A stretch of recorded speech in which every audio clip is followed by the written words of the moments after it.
Today's topic is wealth. What is wealth?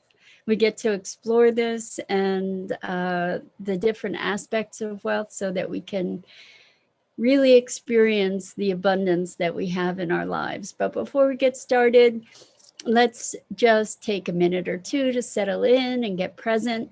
Let's take a deep breath in through your nose and hold it. And imagine clean, crisp oxygen flooding your lungs, flowing into your bloodstream, nourishing all your cells, all your organs, bringing vital life energy throughout your body. And as you exhale, exhale any tension, any stress, any negativity, toxicity. And now let's take another deep breath in through your nose and hold it.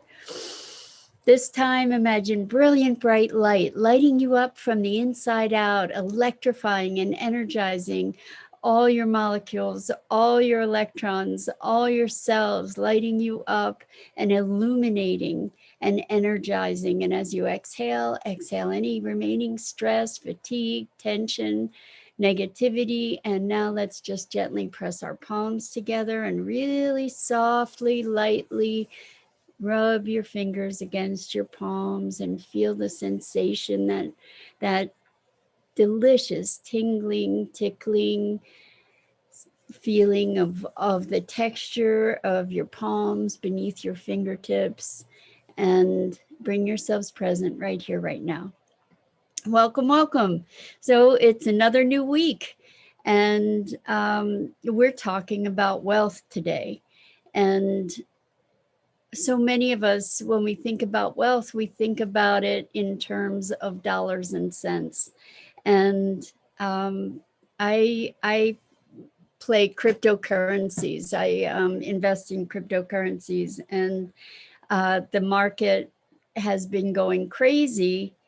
And I know some people who have become recent millionaires as a result. And so it made me think about wealth. Plus, I've also been really interested to have a deeper understanding of monetary systems and how we can create a paradigm going forward that's more equitable and nourishing in a social context. So the understanding of wealth and what wealth means is an important part of that for all of us.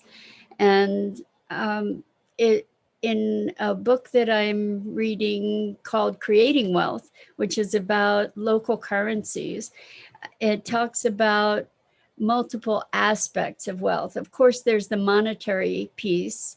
However, you could have all the money in the world, and if you don't have the social interaction and connection and a support system, then you're not going to be really benefiting from that wealth, right? And there's also the state of peace of mind of the experience of safety and presence that is also part of an experience of wealth. And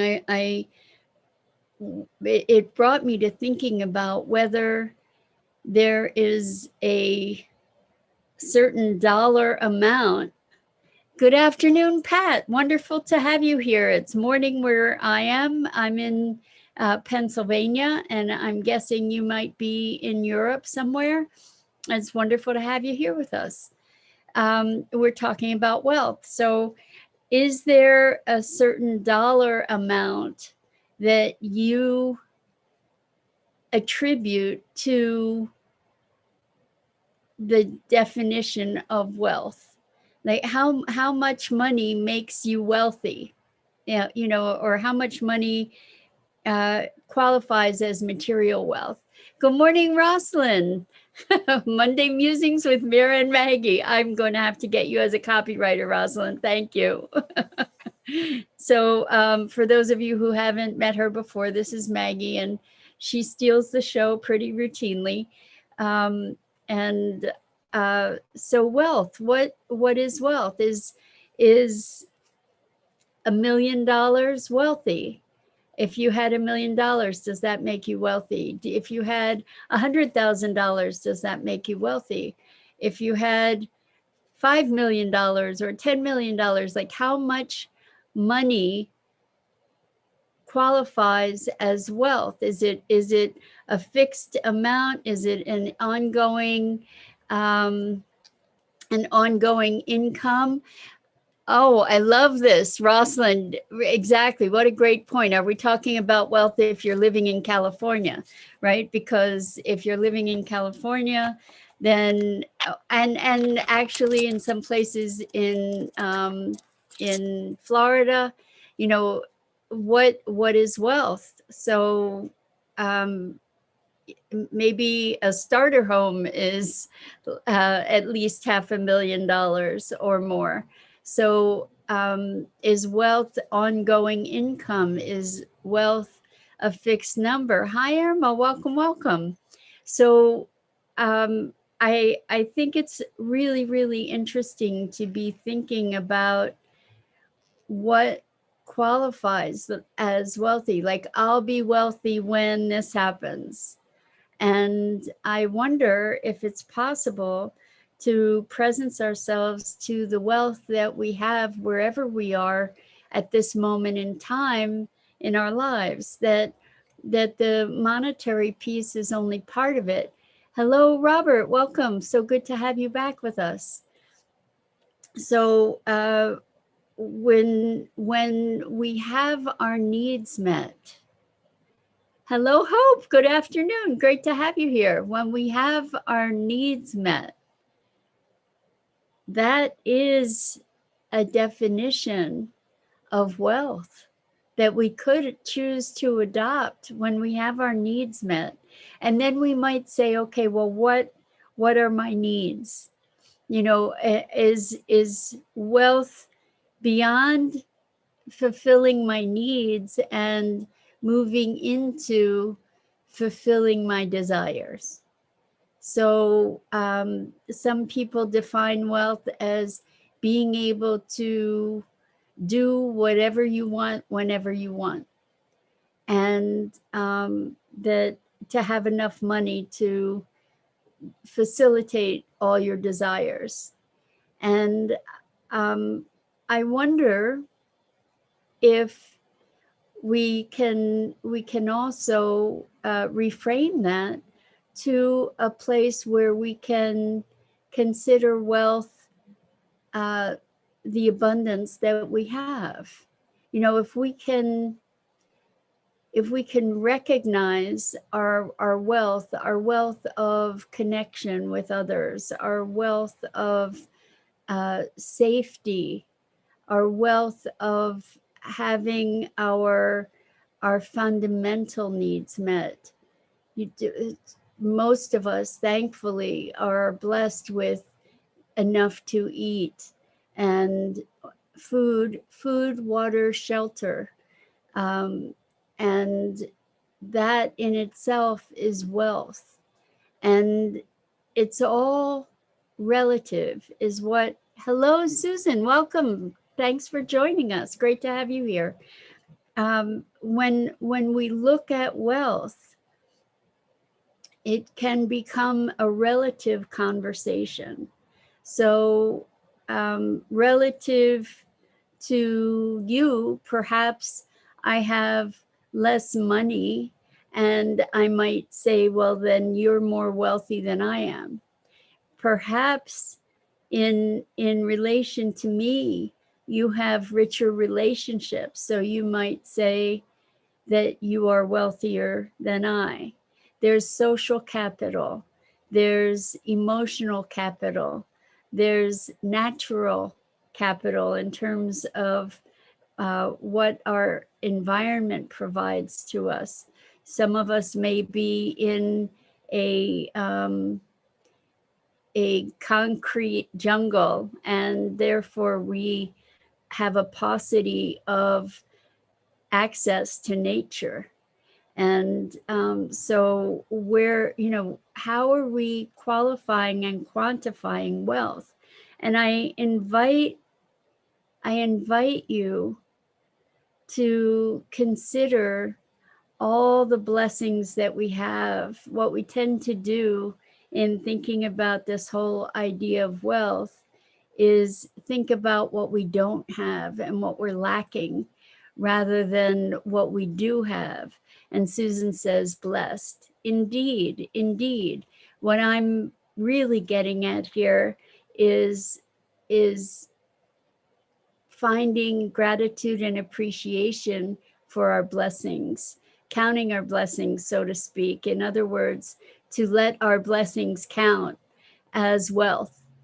And so Irma says, I have some awareness of that kind of wealth of knowing I have my needs met. The accessing deep gratitude is where I get stuck. Well, this is an interesting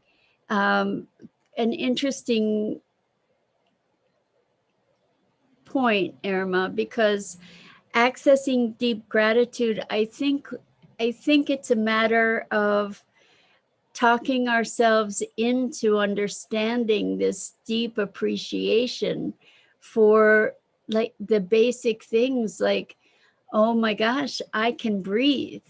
So for me, the idea of breathing actually is something that I can connect to being truly grateful for, because I have a history of asthma, which means that I have had real difficulties breathing in my life, like getting oxygen. So to be able to breathe,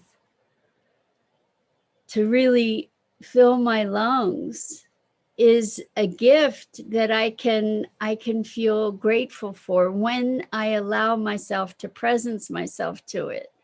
So if I can enjoy the taste and the texture and the sensation and the nourishment of the food that I have, then I can find appreciation, which I can magnify to be an experience of gratitude. So for you, Irma, you're like me in a lot of ways, that in that the way that you are able to visualize things is by speaking them. So speaking them to yourself, describing them. And I think it's the same thing with accessing gratitude, is feeling open-hearted and appreciative and receiving. So if I can talk myself into that state.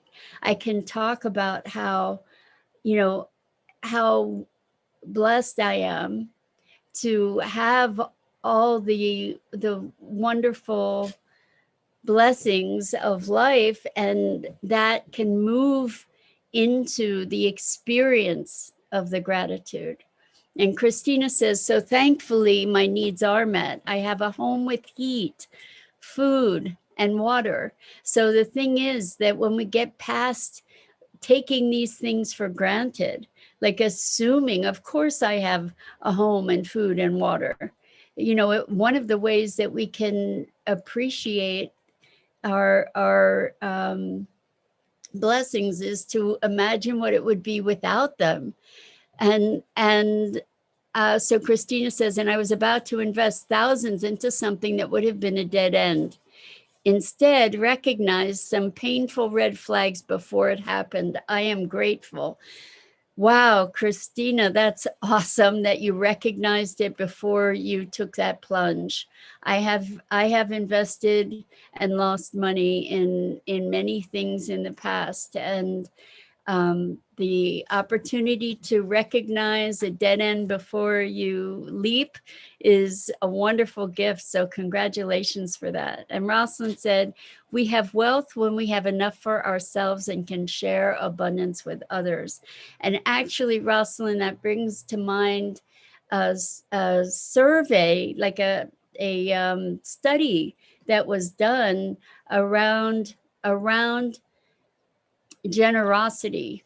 And the interesting thing was that it was people who had less that tended to be more generous.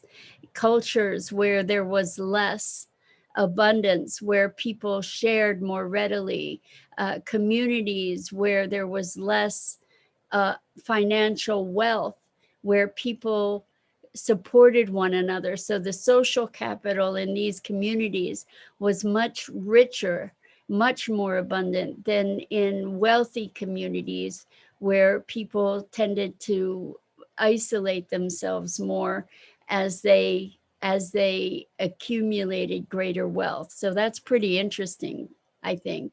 So Rosalind says, I'd love to live on a farm using permaculture practices and produce enough food for my family and have plenty to share with friends. I'm not a farmer nor grow food enough for my neighborhood, but I am abundant with love. That's beautiful, Rosalind.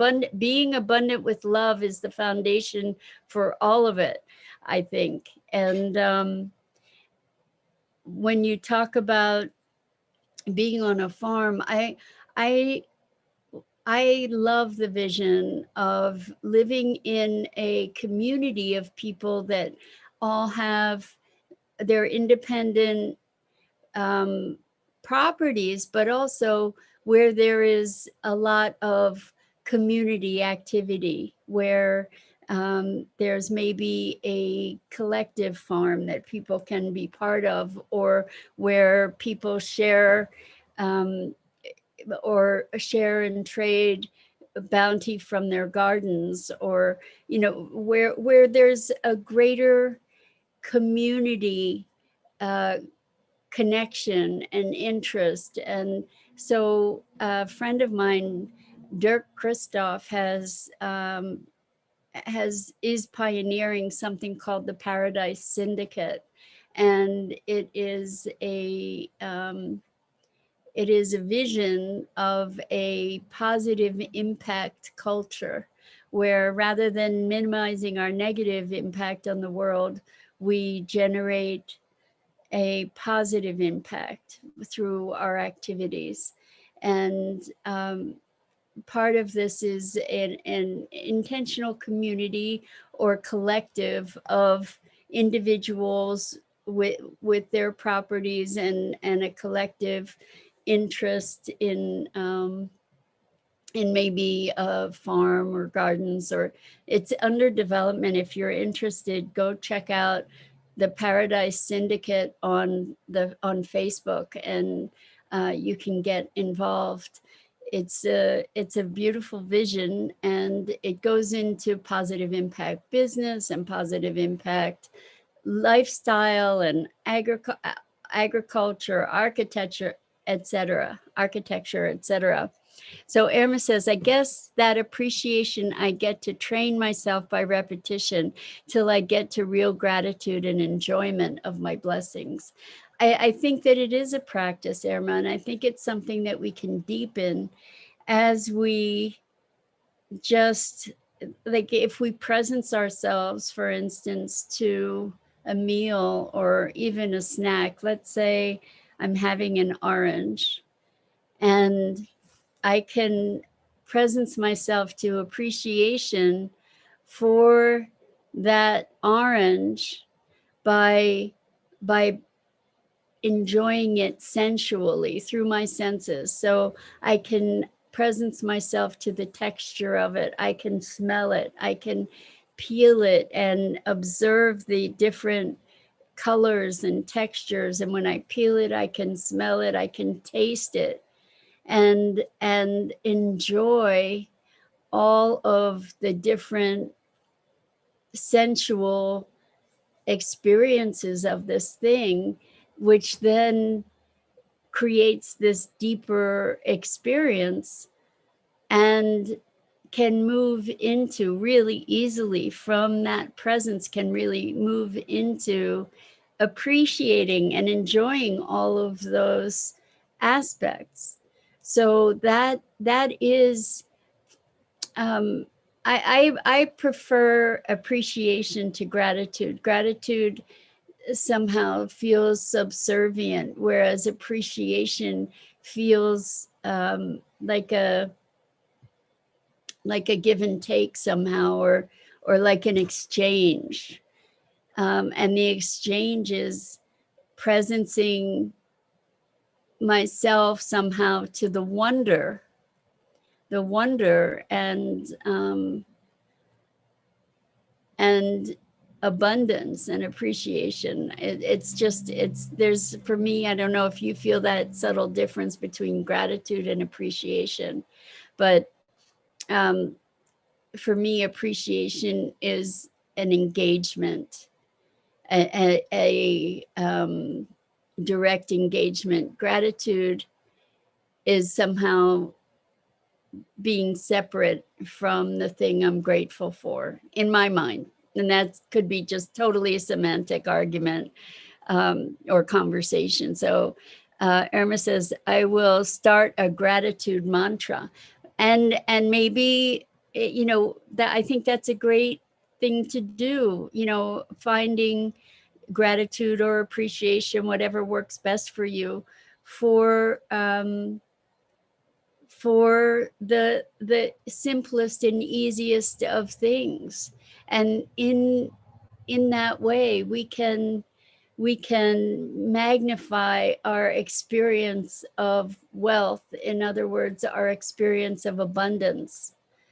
Hello, Elaine. Great to have you here. Welcome, welcome. So I'm reminded of a time when I had really no money. At one point, I actually had $9 in the bank, and that was it. And I didn't have other assets either. So that was, really, really down to the wire. Hello and good morning, Tammy. Welcome. So good to have you joining us. So at that time, I started really looking at what wealth is, or what abundance is, and how to be able to be in an experience of abundance regardless of what the amount is in my bank account. Elaine says, been there as well. And I imagine that other folks have also been there with us. And one of the things that I became aware of, is that there's so many things, in that we can want and desire and have to have, need to have, want to have, dream of having. And going through the fluctuations of finance that I have in my life, I came to allow the whole world to be mine. And so when I saw beautiful things in a gallery or a store or a museum or whatever, I could see these beautiful things and I could have them while the store took care of them for me, so that they were there for me to be experiencing and enjoying and appreciating. I didn't have to have them in my particular environment. And that opened up worlds for me, in that I didn't have to be concentrating on, well, I can't afford that, because I didn't need to afford it. It was already there for me in the world for me to experience and enjoy. I didn't have to have it under my possession on my own personal shelf. And that's a way, like I talk about expanding to include. So I expanded to include the world as part of my experience. And that shifted this sense of lack to a profound and growing abundance. So Christina says, I have had very little myself. It has made me a giver and not bitter. That's beautiful, Christina. So in not having had much, then there's very likely less of an attachment to the things, all the things. So with less of an attachment to the things, there's more space potentially to be giving and generous. And I hope that if there are any Indigenous peoples listening to me, that you forgive me my ignorance if I misstate this, but I believe that in a number of Native American traditions, the idea is when I have a thing, it is for me to give to the next person and to share with the next person, and that there is more bounty in sharing or in giving than there is in receiving. And I have a vague recollection of something called a potlatch ceremony. If anybody listening knows about that, I have this recollection that it's a means of, or it's an exchange sort of circle where gifts are shared, and the more treasured the gift, the more treasured the possession, the more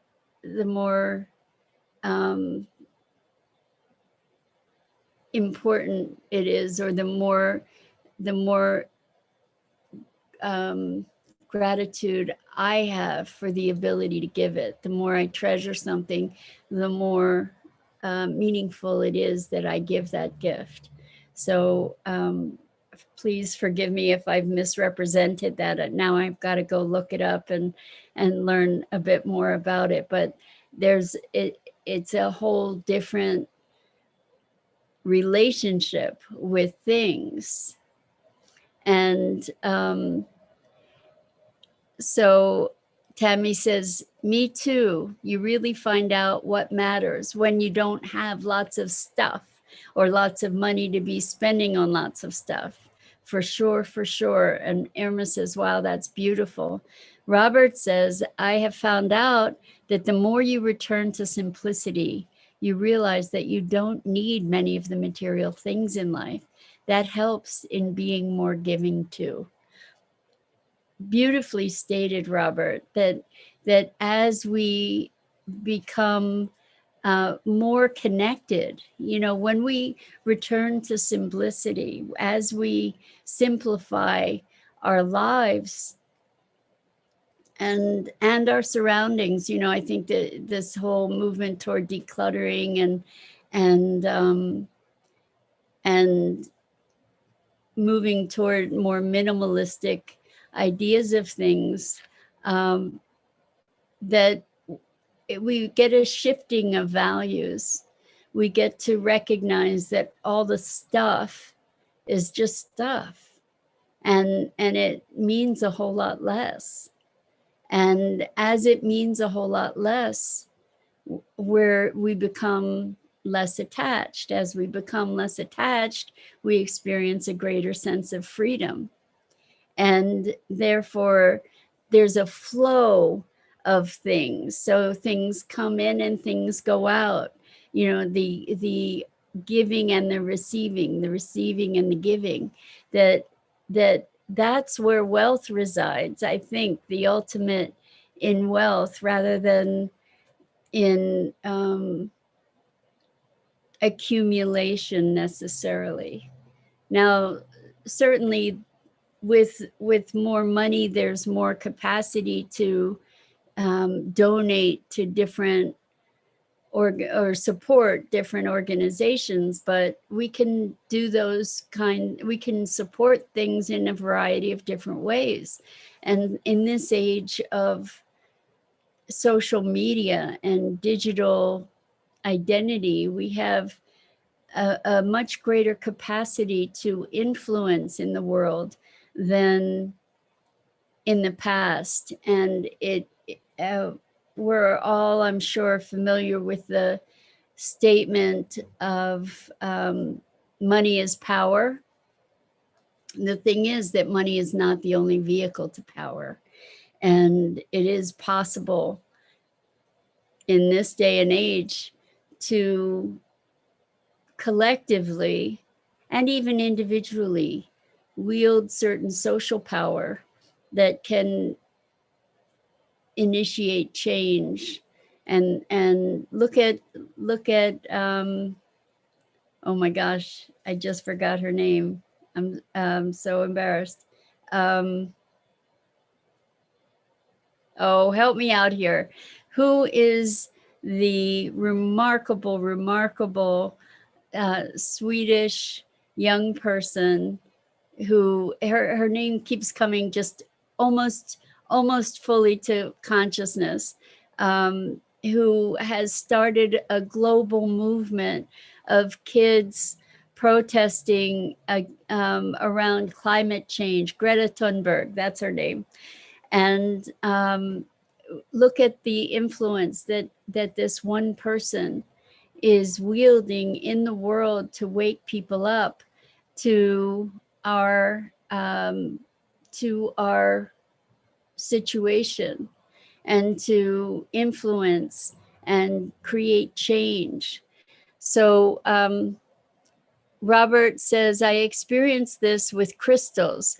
When I had my crystals collection of over 100 different specimens in it, I kept acquiring crystals, but I knew that most of them were supposed to go to someone else, but through me. That's beautiful, Robert. Wow, that's really, really beautiful. So yeah, so I don't know if there's a lag. I'm now seeing you guys saying Greta Thunberg and Greta, but how amazing is it that this one young person has managed to exert such a profound global influence in such a short time by having the conviction that she has, that has now traveled the world. Hopefully it's going to result in positive behavior change globally as well.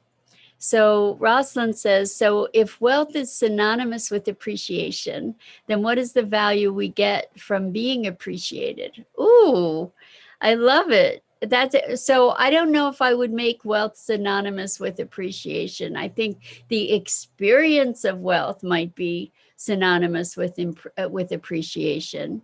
So then what's the value we get from being appreciated? Well, again, it's the experience of being appreciated. There is no monetary value to assign to appreciation. So then what is valuable? Time? Question. So I love this stream of thought, Rosalind, because what is valuable? What is valuable? I guess we get to say what's valuable. Certainly, the traditional thought is time and money, right? So time, and I've even heard, and I'm sure you've heard, time is money. Time is not money. Time is time. Money is money. Time is not money. That doesn't mean it's not valuable. Time is valuable, I guess, based on what you do with it. But life in and of itself, life is valuable. At least that's what I choose to believe, that life is valuable in and of itself. And so Elaine says, very powerful experience to open me up to what is truly valuable and trust. I always have what I need. All is love, and all is loved and cared for as we remember there is no lack. Return to the peace within and know the truth, as together we move into living and thriving in the now. That's beautiful. Yes. So what's this? I want to go back to the beginning of what you're saying, Elaine, and that is that what is truly valuable, as we open up to what is truly valuable, we can, as we open up into that appreciation, we also can open into a trust that we always have what we need, and that there's no lack. So as we presence ourselves to appreciation, we feel greater gratitude. Well, we feel greater bounty and a recognition of the abundance and the blessings that we have. So it's in a way we're talking about a mental exercise, but it deepens beyond the mental exercise into a visceral experience and emotional experience of appreciation, that is about how we think of wealth. And then that abundance mindset, that experience of the richness and abundance that we have, brings us to a place where we're vibrating and at that frequency and attracting more of that kind of experience. And so attracting more abundance.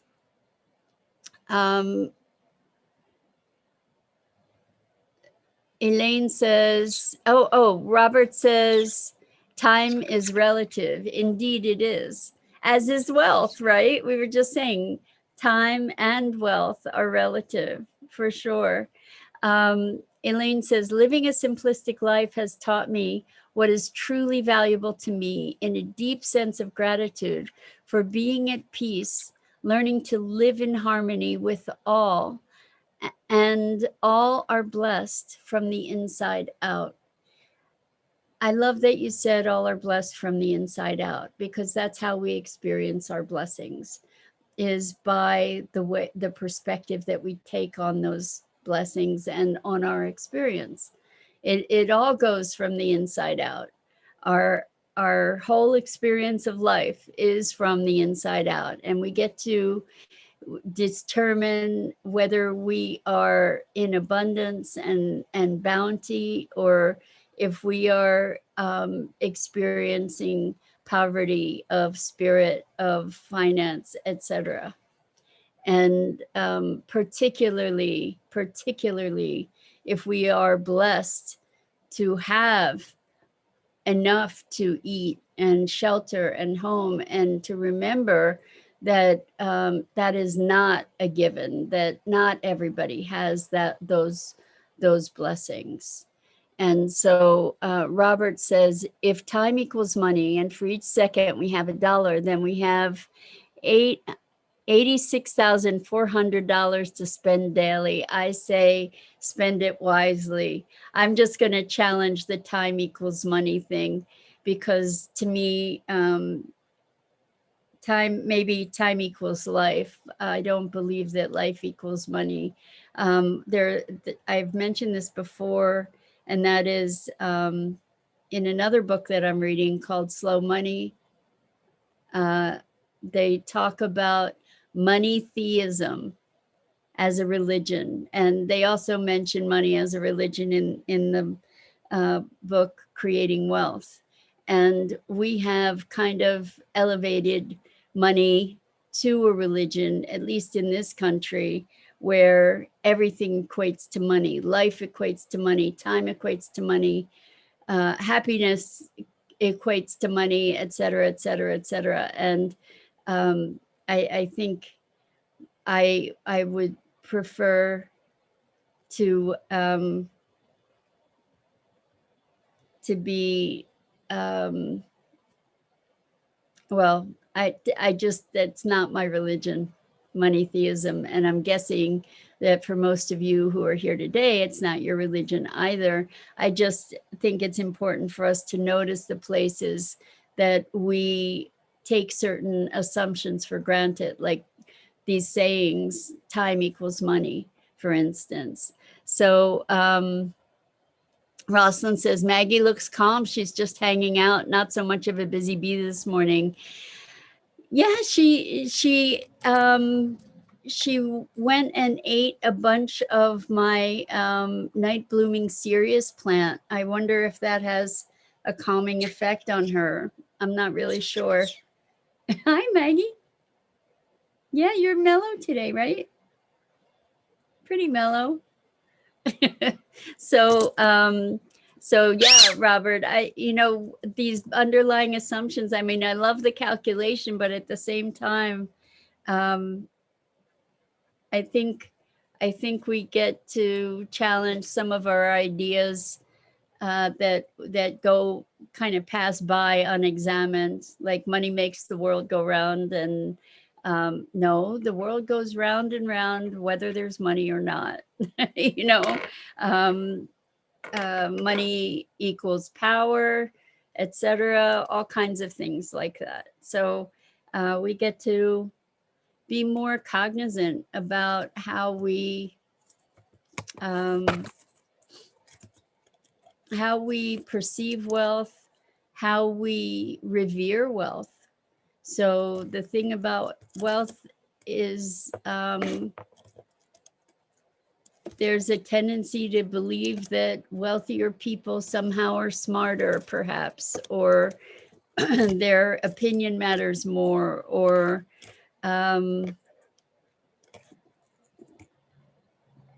yeah, I mean, I think there's a certain arrogance that can go along with wealth that, again, is unexamined. So as so many of us, like with this cryptocurrency space, there's an opportunity for wealth that I haven't recognized anywhere else, really. And so if I make a lucky investment, does that make me smarter because I make money? Like, there are a lot of assumptions we get to examine around the deference that we give to wealth and to people who have achieved wealth.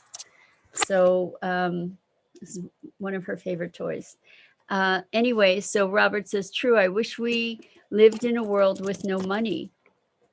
Well, interestingly, I think from this book, Creating Wealth, that I'm reading, I'm learning that local economies can help to balance wealth, and the thing that we get to do with money is to return it to a means of exchange rather than an end in and of itself. And so we get to create different dynamics around money. I don't know what those are yet. And I don't expect that I'll be the one to solve the problem globally. But there are lots of folks working on different approaches to economics and different paradigms that may allow us to create an economy that is more aligned with a sustainable future, that it is more, that has a greater capacity to generate or support a sustainable future. So Elaine says, I've experienced homeless living on the streets, and I have experienced homeless and living on the streets, and I live a life where materially all I needed and wanted on the outside, very beautiful lessons to go within and find the true value of life's treasures. So Elaine, are you saying that you actually did live on the streets? That's really powerful. And as a result of that, I have experienced homeless living on the streets, and I live a life where materially all I needed and wanted on the outside. Very beautiful lessons to go within and find the true value of life's treasures. Super, super powerful, Elaine. Thank you so much for sharing that with us. You certainly have an experiential perspective on what's important and blessings. And wow, I have imagined living homeless on the street. I don't know that I was able in my imaginings to to find the blessings that you have. Wow, at 13 years old, I lived on the street as a kid. With your family or alone, Elaine? That's so intense. What a lesson, and amazing that you took that experience and used it to allow yourself to discover the blessings of life. I'll bet you did. Elaine says, I learned so much. I'll bet you did. And it sounds like you took alone. So with no family, oh my gosh, Elaine, wow. 13 years old to be a child on the streets, it's pretty remarkable that you're here to talk about it. And it sounds like you gained so much wisdom from that. I'm so glad that you survived it. And I'm sure that you share the richness of your heart from that place. Like, I just can't even imagine. Thank you so much for sharing that with us. Yeah, there's so much to be grateful for. So much to be grateful for. And whatever our circumstances, right, Elaine? It sounds like you learned, you gained some profound perspective. And Irma says to Elaine, thank you for sharing. And now I get more your deep heart.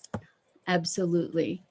Elaine, it comes from such deep perspective. You're so appreciated here. I'm just deeply moved. And on that note, I'm going to say thank you for joining me for another wonderful conversation. I so appreciate your input and your vulnerability and your authenticity and your wisdom. And it's really a deep privilege for me to have the blessing of engaging with you. And on that note, we get to recognize our profound wealth of community and spirit. And Robert says, living on the streets gives you a different perspective on life and much wisdom. I call that the street school. I speak from experience. Well, you too, Robert. Wow. Yes. Wise souls, maybe we can have a deeper conversation about this, because I think that you guys bringing your experiences present for everybody would have such a powerful, would be such a powerful education for all of us. So I'm just humbled. I thank you so much for joining us and for sharing your heart so openly. Anyway, I'm Mira Rubin. This is the Core Connection, and I go live each weekday morning on the Enlightened World Network Facebook page. Please check out the community on Enlightened World Network and enjoy the wonderful programming. And until next time, let's all recognize and appreciate our blessings.